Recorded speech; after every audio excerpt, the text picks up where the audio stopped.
Ang mga gawa ng mga apostol. Unang kabanata. Minamahal kong Theophilus, sa aking unang aklat, isinulat ko ang lahat ng ginawa at itinuro ni Jesus mula nang nagsimula siya sa kanyang gawain hanggang sa araw na dinala siya sa langit. Matapos siyang mamatay at mabuhay muli, makailang beses siyang nagpakita sa kanyang mga apostol sa iba't ibang paraan para patunayan sa kanila na muli siyang nabuhay.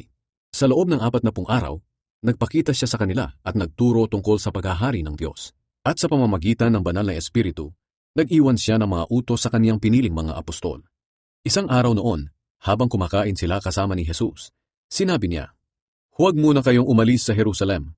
Hintayin ninyo ang banal na Espiritu na ipinangako ng Diyos Ama. Sinabi ko na ito noon sa inyo. Nagbautismo si Juan sa tubig, ngunit makalipas lang ang ilang araw ay babautismohan kayo sa banal na Espiritu." Ang pag-akyat ni Jesus sa langit. Minsan nang nagtitipon sila, tinanong nila si Jesus, "Panginoon, ito na po ba ang panahon na ibabalik ninyo ang kaharian ng Israel?" Sumagot si Jesus, "Hindi pinahihintulutan ng Ama na malaman ninyo kung kailan mangyayari ang mga bagay na itinakda niya. Ngunit pagdating ng banal na Espiritu sa inyo, bibigyan niya kayo ng kapangyarihan, at ipapahayag ninyo ang mga bagay tungkol sa akin. Mula rito sa Jerusalem hanggang sa buong Judea at Samaria, at hanggang sa buong mundo." Pagkasabi niya nito, dinala siya paitaas. At habang nakatingin sila sa kaniya na pumapaitaas, tinakpan siya ng ulap at agad na nawala sa kanilang paningin. Habang nakatitig sila sa langit, may dalawang lalaking nakaputi na biglang tumayo sa tabi nila at nagsabi, "Kayong mga taga-Galilea, bakit nakatayo pa kayo rito at nakatingala sa langit? Si Jesus na inyong nakita na dinala paitaas ay babalik dito sa mundo. At kung paano siya pumaitaas, ganyan din ang kanyang pagbalik." Pumili ang mga apostol ng kapalit ni Judas. Pagkatapos noon, bumalik ang mga apostol sa Jerusalem galing sa bundok ng mga Olibo. Ang bundok na ito ay halos 1 kilometro ang layo mula sa lungsod ng Jerusalem. Pagdating nila sa Jerusalem, dumiretso sila sa kwarto na nasa itaas ng bahay na tinutuluyan nila. Sila ay sina Pedro, Juan, Santiago, Andres, Felipe, Tomas, Bartolome, Mateo, Santiago na anak ni Alfeus, Simon na makabayan at si Judas na anak ni Santiago.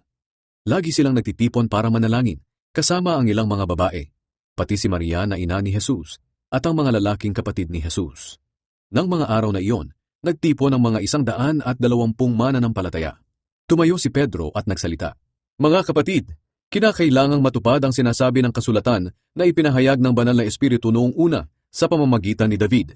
Ito ay tungkol kay Judas na nanguna sa mga dumakip kay Jesus. Dati kasama namin siya bilang apostol, at may bahagi siya sa aming gawain. Pero bumili si Judas ng lupa mula sa perang isinuhol sa kanya sa pagtatraidor kay Jesus, at doon ay pasubsob siyang nahulog. Pumutok ang tiyan niya at lumabas ang kanyang bituka. Nalaman ito ng lahat ng tao sa Jerusalem. Kaya tinawag nila ang lugar na iyon na Akeldama, na ang ibig sabihin ay bukid ng dugo." Sinabi pa ni Pedro, "Nasusulat sa mga salmo, pabayaan na lang ang kanyang tirahan at dapat walang tumira roon. At nasusulat din, ibibigay na lang sa iba ang kanyang tungkulin. Kaya kinakailangan nating pumili ng tao na ipapalit kay Judas, nakasama nating magpapatotoo sa muling pagkabuhay ni Jesus.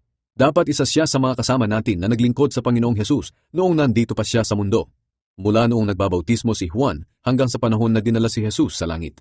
Kaya dalawang lalaki ang kanilang pinagpilian, si Matias at si Jose na tinatawag na Barsabas o Justus. At bago sila pumili, nanalangin sila, "Panginoon, ikaw ang nakakaalam ng puso ng lahat ng tao.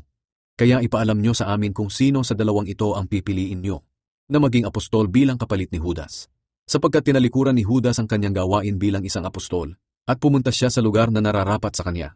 Pagkatapos nilang manalangin, nagpalabunutan sila. At ang nabunot nila ay si Matias. Kaya si Matias ang idinagdag sa 11 apostol.